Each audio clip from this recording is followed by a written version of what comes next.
Hi guys, I'm playing games today on my Nintendo Switch 2. So basically, I was just giving it a test to see because the Nintendo Switch Pro controller to see whether or not it charges using a different Type C cable. I also wanted to find out if the Nintendo Switch actually shows you the battery percentage of the charge while it's charging the Pro controller. So basically, what I'm doing or what I'm talking about is basically I just wanted to find out that when you connect a USB cable to the Pro controller, does it actually charge?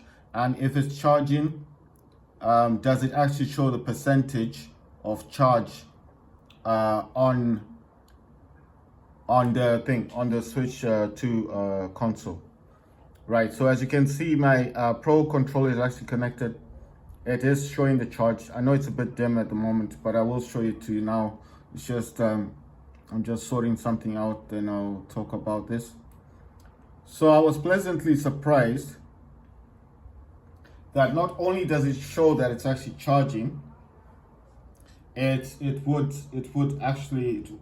also actually show. It will also show the. It doesn't show you like a percentage as such, but what it does show is I'll show you in a minute. It's like a graph, you know.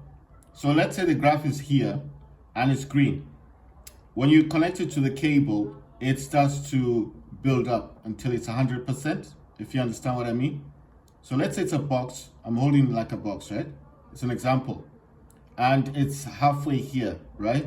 So as it's green, as you're charging it, it starts to build up.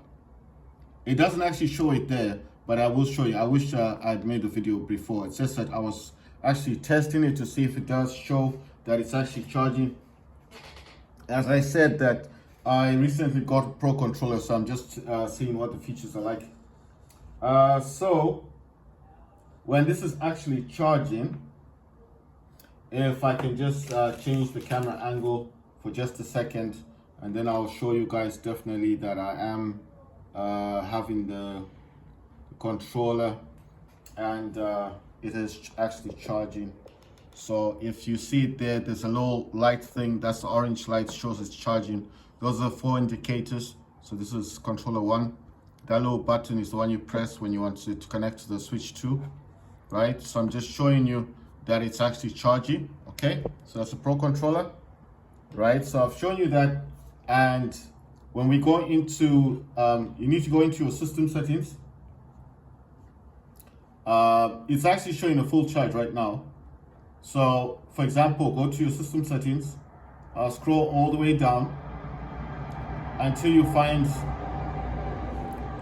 find controllers and accessories, and you press A. Then where it says change controller grip order, press A again, and in here you need to press that little button. So I'm gonna show you. I'm gonna press the button on my Pro controller and just show you how it's done. Right. So there's a Pro controller. You need to press on the little button over there, and the indicators start going. It's already connected, but usually it asks you to press A and then it connects. Yeah. Okay, so I did say to you guys that basically, oh yeah, the other thing before I come out of this controller accessories, then change controller grip order, is that you see the battery level thing here. When this is actually low on charge on this system, you come into here and change grip order, and that little indicator there will actually be a bit lower. But it doesn't actually reflect it here.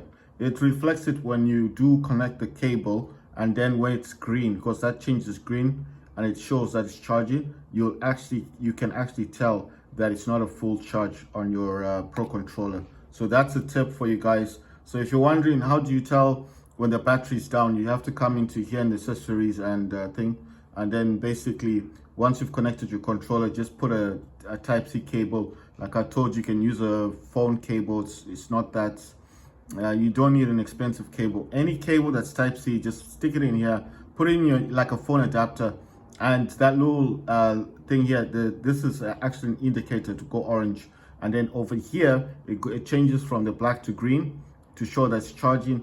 And within that green space, that because now it's black but it changes green, you can actually tell that the battery is a bit low, because you'll see like it's a graph. I don't know how else to explain it, but it'll look a bit faded out, but the rest of it will be like completely green, and then the rest of it looks faded out a bit.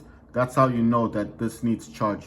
And then you just charge it up as you keep coming into here just to connect your controller. You will notice that faded out part starts going all green, so it will all be covered. That's how you can tell that your Pro controller needs to be charged. Yeah. The other thing I wanted to say is that it does show the indication of which controller this is, which Pro controller. So this is one there, 2 will be 2, 3 will be 3, and 4 will be 4. So I think you can connect up to 4 Pro controllers to this system. This system also does allow mapping, because the Pro controller does come with back buttons. The GL and GR can be mapped. So can these buttons on the top. I haven't done mapping yet, so I don't want to talk about stuff I'm not really sure of. The Z is ZL, ZR, then there's L and R, and you know X, Y, BA. Just the rest of the stuff is here. The chat is here, but I don't use chat, so I'm just saying, but it's there. Minus plus is there. It does say Switch, Nintendo Switch 2. So basically what I'm saying is, what's good about this is that you can map the buttons. So like, especially in Warface clutch, like you know, usually when you want to sprint, you have to click downwards on this one, and then I told you just click once and just push the thumbstick upwards, and your character start running. So it's not really a fuss, but if you want to change that order, you can actually have one of the back buttons as the sprint feature. So you can actually change that to sprinting, so that way you don't have to keep clicking on this, and then it's not a big problem. You just click once and then press forward, like I told you. It's not like those Xbox controllers, like, you know, Battlefield, where you have to keep pressing down and forcing it forward. You don't do that with this one, especially with Warface. You just click down once and forward, and that's it, and you'll start sprinting. But if you wanted to change that order, for example, and use the back button, you can, and then that way you don't have to click on this. You can just press forward and you press your back button, and automatically your character starts sprinting. But I'm just saying, it's all up to you. If you don't like using the A button for like crouching, or you can keep it as a crouch, but let's say you want to use the back button for crouching. So for example, let's say I've got this one as sprinting, right? So if I click down on this, that's for sprinting. So my character starts to run, because that's the only way you can slide in Warface. So let's say I press down on this for sliding, and then I use this one for crouching. So if I'm running, you see, so I've got this forward, the left arm stick, and then I'm pressing on, I think this is GR. Yeah, that's GR. So let's say I press GR for sprinting, and then GL, let's say I map this for crouching. So as I'm sprinting, I quickly press on this one, and then I slide. So you could actually have this like a quick setting. So maybe someone's shooting at you and you don't want to press A, for example, you press the GL, you press this button, your character will crouch, and if you press it again, second time, your character will prone. That means he's laying flat. So I'm saying you can actually map this for those type of games. Also, Warface Clutch does support gyro, so this controller does have the gyro in it. So if you do move the gamepad, the character will move on the screen. But for me, especially in Warface, I don't like using the gyro, so I actually turn that off. If you want to know where that is, so I'll just show you again. So briefly, if it's not connected yet, you need to be using your Joy-Cons, obviously, and that system setting right there, it's next to the virtual cards and next to the sleep mode. It's right there in the middle. System setting, press A, and then scroll down a bit until you find controller and accessories. Sorry, let me try and zoom in a bit more. Controller and accessories, and then press A again, and then it says change controller grip order. You can also map your buttons in here if you want to, but I don't want to do that right now. And when you click on this, it won't be showing the gamepad, but what you want to do basically is press on this button, and then the indicator goes off. There it says it's paired. But usually before it pairs, it does tell you to press A. And once you press A, it will then connect, okay? So like I said, it's got 1, 2, 3, 4, and it's got 1, 2, 3, 4 indicators. That's the button you press. That's Type C. That's the indicator when you connect this to Type C to charge, and you need to press A to pair it. But mine's already paired, that's why it's not telling me to press A. So that's the Nintendo Switch Pro controller. Like I said, I got mine for $60. It does sell for $90.